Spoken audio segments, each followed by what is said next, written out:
si vous avez aimé les bagarres sur le système de retraite, attendez les bagarres qu'il va y avoir sur l'assurance vie.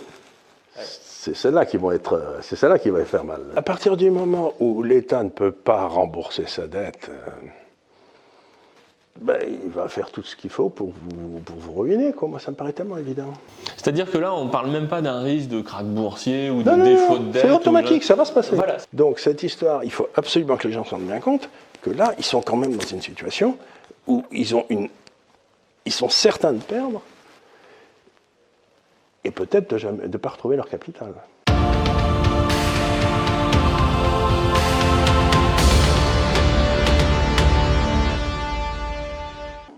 Parce que regardez, dans les assurances vie françaises, il y a 17 000 milliards d'euros d'obligations françaises. Bon, moi j'ai une vieille amie que j'aime beaucoup, qui m'a téléphoné il y a quelque temps en me disant « Charles, je ne comprends pas, je touchais 3 ou 4% par an sur mon assurance vie, et maintenant je ne touche plus rien, qu'est-ce qui se passe ?» Je lui dis « Ça fait jamais 2 ans ou 3 ans que je te dis que les taux d'intérêt sont à zéro, donc quand les taux d'intérêt sont à zéro... Une fois qu'on a renouvelé le stock... Une fois qu'on a renouvelé le stock, on est à zéro, donc tu ne touches plus rien, quoi. Mais en plus, si les taux remontent, tu vas perdre un capital. » Quand tous les gens vont se rendre compte qu'ils sont coincés dans un truc, ils vont tous vouloir sortir en même temps. Et le même jour. Alors justement, les assurances vie, on va faire un crochet sur les assurances vie, comme vous abordez le sujet. Les assurances vie, aujourd'hui, elles ont un rendement, je crois, de 1,80 en fonds euros. Quand on dit assurance vie, c'est les fonds euros, pas les fonds actions, les fonds unités de compte, c'est autre chose.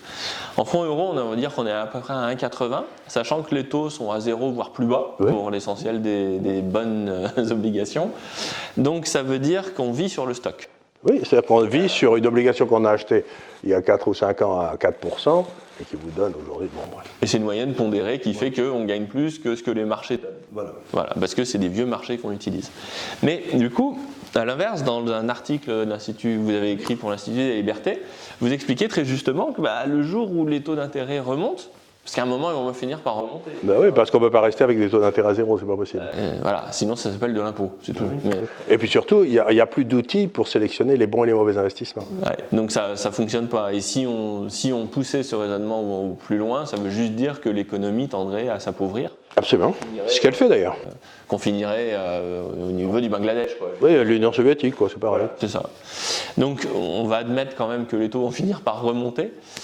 Même par un choc externe. Donc sur les assurances vie en euros, à partir de maintenant, le détenteur est sûr qu'il va perdre de l'argent. Alors c'est ça qui est clé en fait, parce que ça veut dire que si les taux remontent, il le perdra plus vite.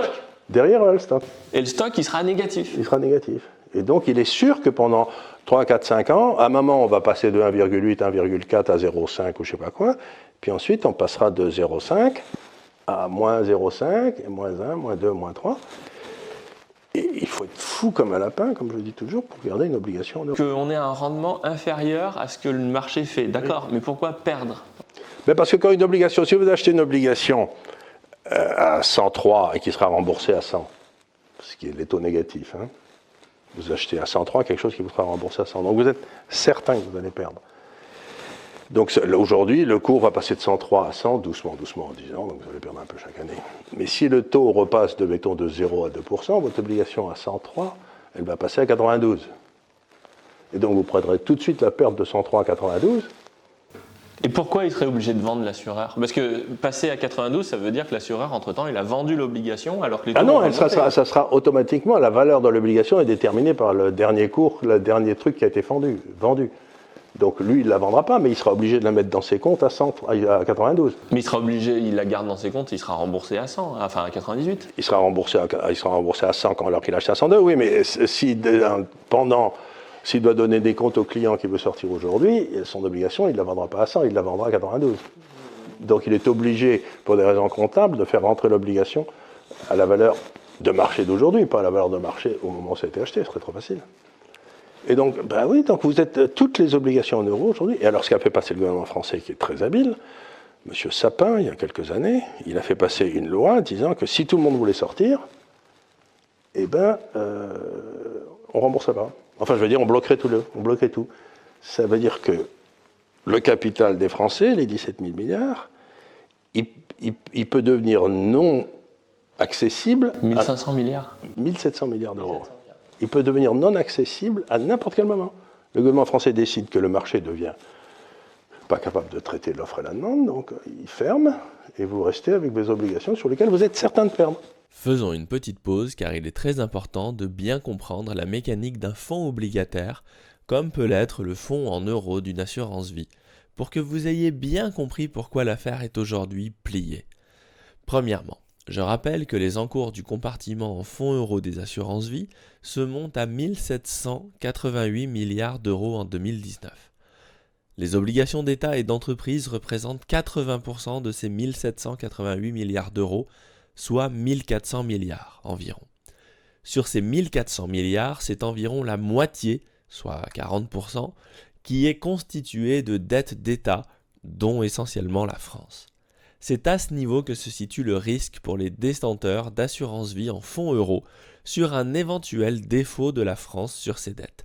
Mais ce n'est pas le problème principal. Historiquement, une assurance vie présente deux avantages. Le capital est garanti, premièrement, et deuxièmement, les rendements sont plus élevés que les fonds d'investissement à court terme qui sont les plus sûrs sur les marchés financiers.